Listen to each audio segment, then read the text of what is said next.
did what I was supposed to. That's not fair. We gotta make it, but it's cozy in the rut. Too busy coping to see what we've all become. A hooded vanish stop, it got you on the run. Don't look back, his face is just the muzzle of a gun. Don't look behind you or it'll find you. Yeah, but you better run. Do I need to remind you this is way too better than anyone? I don't recognize you, I used to lie to you before all that we done. Do I need to remind you this is way too better than anyone? For the lights off and they all through a fence. What's going on, ladies and gents, and welcome to episode 17 of the Crimson Championship Wrestling Series on TEW IX. I'm BT Savage, and of course we've got Max Hit Matt here with us. As on this episode, man, we just come off an electrifying pay-per-view. We just come off Dead Winter Rising, and we do have Ignition here on this episode, and it's a big one. It's a big one. We're going to get more developments to see who else is going to be in the Crimson Crown tournament. We have a pretty big main event. We have a pretty big opener. Technically, we start the Crimson Crown tournament here on Ignition tonight. So it's a kickoff of our big tournament, and dude, I'm excited, man. This is just going great. And yeah, Matt, if you got anything to say, this is sick. Yeah, man, I'm super excited. We're also going to hear from Adam Cole. Of course, he was kind of blindsided by the signing of Rob Van Dam, so I'm keen to see what he has to say. This is going to be a great show, man. Let's get into Ignition. Let's go. And we are here on CCW Ignition at 12 in the Cardinal Gym in Michigan, of course, in front of 596 people as we kick off Ignition 12. With the arena is dim, the crowd's buzzing, the Golden Lovers, their theme hits, and Kenny and Coda, they slowly walk to the ring. No smiles, no theatrics, just somber determination. As the fans cheer loudly, but both men, they look weighed down. They take the microphone, and Kenny, he starts off, voice cracks, says, at Dead Winter Rising, Coda and I gave everything we had. We fought with every ounce of heart, every move we've ever mastered together, but still, the Young Bucks beat us. They walked out with the CCW World Tag Team titles, and we walked out empty-handed. And Coda in Japanese, translated for the audience, of course, he says, we are disappointed. Not in each other, but in ourselves. We dreamed of carrying tag team wrestling to heights never seen before, and now that dream feels broken. Kenny then, he looks at Coda, and then looks out to the fans and says, we didn't just lose the belts, we lost a piece of who we are. The Gold Lovers are more than a team, we were a family. And tonight, we don't even know what the future looks like. The crowd then, they chant, Golden Lovers, Golden Lovers, Kenny nods, emotion in his eyes, but then suddenly, Don Callis' music hits, and the boos rain down on the man as he struts onto the stage with the mic in hand and says, spare me the melodrama. You two make me sick with all your crying and hugging. The truth is, the Young Bucks prove what I've been saying from day one. You're not the future of tag team wrestling. You're not even a team anymore. As he pauses, he says, the Golden Lovers? Done. Finished. Over. The crowd boos him as Kenny and Coda glare at Don, and Don continues, you want to cry about losing your titles? Too bad, because now you don't even get to chase them. As of tonight, you're no longer a tag team here in CCW. You guys are singles competitors, whether you like it or not. As the crowd, they gasp. They're shocked. And Don continues, but since I'm a fair man, I'm going to give you both something to do. The Crimson Crown Tournament. 8 men, 1 golden ticket to the main event of Rebirth in Blood. Congratulations, Kenny. Congratulations, Coda. You're both in. The fans erupt at the announcement, but Callis cuts him off and says, oh no, make no mistake. This isn't me giving you an opportunity. This is me driving the final nail into the coffin of the Golden Lovers. Because after tonight, you're not brothers, you're enemies. Your obstacles stand in each other's way, and when it's all said and done, the only thing people will remember is that I was right. The Golden Lovers are dead. As Carlos smirks and walks to the back, the camera focuses on Kenny and Coda in the ring, conflicted, emotional, and speechless. The crowd chants their names, but the tension is thick. The Golden Lovers look at each other one last time before we cut to a commercial break here. Holy, what a Wow. Just wow. what a segment. I don't know how do you even follow that up? That is insane. Like, what a way. We're obviously now on the road to Crimson Crown, I guess, which is the road. I mean, we always say road to WrestleMania. That's the road to Rebirth in Blood. You know what I mean? Wow, I'm shocked. But I'm shocked, but I mean, yeah, we kick off with the Crimson Crown. we do. And start the honestly, tournament. Coda stays in the ring. Coda stays in the ring as he takes on Pentagon Jr. right now in a 74 rated match. In about that, obviously had superb wrestling and a decent reaction from the crowd. Kota Ibushi defeats Pentagon with a haluva kick. Obviously, it was part of the tournament. What a way to open this tournament. I mean, Kota, obviously gutted losing the tag team titles, but I hope this can he can put that in the rear view. You know what I mean? Yeah, he's got something else to focus on. Yeah. He's got singles gold, not just any singles gold, world heavyweight title, the big prize in CCW, man. It's this Coda's opportunity to shine, and what a first win in the tournament. What a match, and I'd love to see this match. That'd be insane. Oh, same.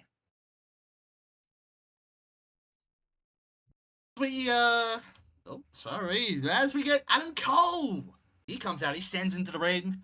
He stands in the ring with the CCW No Limits title slung over his shoulder, smug on his face. Crowd boos as he's got the mic in hand and says, at Dead Winter Rising, Rob Van Dam showed up in CCW. All of you's lost your mind. You treated him like some kind of legend, some kind of savior for this division.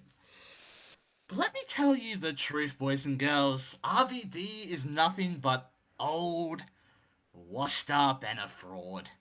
Crowd boos loud for Adam Cole as he says, yeah, sure, it used to be called Mr. Monday Night, but now he's Mr. Can't Keep Up. He used to be called the whole effing show, but now he's just half a rerun at best. As Cole pauses, he's chuckling at his jokes, man. Cole's a funny man.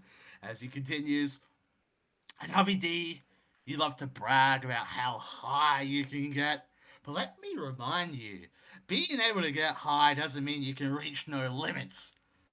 Because that takes talent, that takes hunger, and that takes being Adam Cole, baby. As he hoists the No Limits title in the air, he continues, this championship isn't for relics trying to squeeze out one last nostalgia trip. This championship is for the future. And when Crimson Crown comes around, Rob, I'm going to prove exactly what you are. An overhyped burnout who can't hang with the best wrestler in the world today. As Cole slaps the faceplate of the title. And the crowd boos him as the promo ends. Adam Cole with a statement there. He got something to say. He got something to say. 64 there, not bad, man. Not bad at all. So we're going to get into a bit of a showcase match, a one-on-one match, as Dragon Lee is about to take on Carl Anderson. And in a 60 rated match, wow, that's pretty good. Dragon Lee defeats Carl Anderson with the Dragon Driver. Bit of a surprise win here for Dragon Lee. Who would have thought he'd beat Carl Anderson? 60 rated match. Honestly, a little bit of a carry from Carl Anderson there, but that's okay. Yeah. I mean, yeah, we've seen better Dragon Lee performances, but look, it's a good win. A surprise win, as you said, and who knows what this could do for the future of Dragon Lee here in CCW. 100%, man. 100%.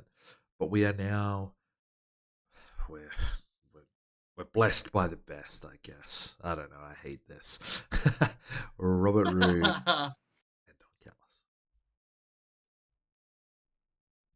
Yes, you are correct. As yes, the camera cuts to Robert Roode standing confidently in a sharp suit with Don Callis by his side, of course. There's a Robert Roode. He's on the mic and says, everyone's talking about the Crimson Crown. Everyone's talking about opportunity. But the difference between me and the rest of these so-called competitors is that I don't deal in chance. I deal in certainty. You see, I've been hand-picked, chosen, elevated by the greatest mind this business has ever known, Don Callis. And when you've got a mastermind whispering the game plan in your ear, success isn't just possible, it's inevitable. The Crimson Crown isn't just another tournament. It's the golden ticket, the fast track to the main event of Rebirth in Blood.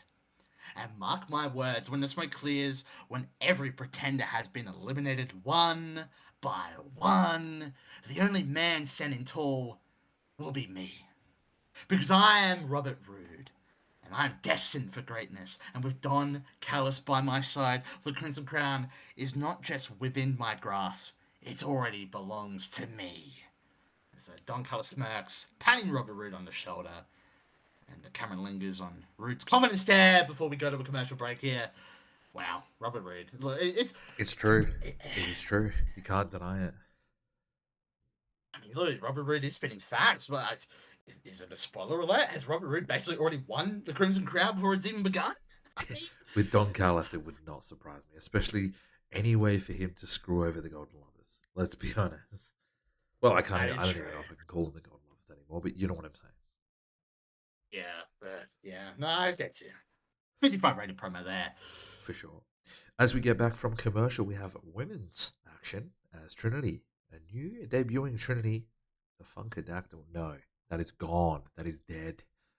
But no, Trinity takes on Demi Venom 1-on-1 in a 47 rated match. Probably what I'd expect for this. But Trinity with a 50 and a 28 for Demi Bennett. Trinity does pick up the win with Knight's Fall. Not bad. A poor bubbly babyface gimmick. Okay. Damn, that kind of sucks. Oh well. It is what it is. A 47 there is not terrible at all. It's about right for this, so that's no problems. Yeah. We do go backstage in Don Callis' office. We do go backstage here. Don Callis is speaking with a smart confidence. He's about to talk about how Bobby Roode is just basically going to win the Crimson Crown. It's a spoiler, but no, he doesn't really get a word out because Armando Estrada storms into frame, cutting him off. As Callis looks annoyed as Estrada adjusts his suit and smirks, and Armando says, "Don Callis, the so-called mastermind of CCW, I've been watching very closely, and I see your little hand-picked proteges, Robert Roode, Kevin Steen, all getting their golden opportunities, but one name has been overlooked, disrespected, and ignored. That name is Jacob Fatu. My man is not just another competitor, Callis. He is a force of nature. He is destruction in human form, and yet no innovations, no opportunities, no seat at your precious table. You keep playing politics, Don, but you don't realize what you're keeping locked outside the door." Alice scoffs. He's about to speak, but Estrada raises his hand and cuts him off and says, No. I don't need your approval. And Jacob Fatu doesn't need your blessing. If CCW won't give him opportunity, then I will take matters into my own hands. And when Jacob Fatu tears through your champions, your tournament, and your so-called chosen ones, you'll regret ever looking over him. Or overlooking him. Sorry. Estrada grins menacingly as he walks off frame, and Callis shakes his head, visibly irritated, but also concerned as he's muttering to himself about that lunatic Fatu.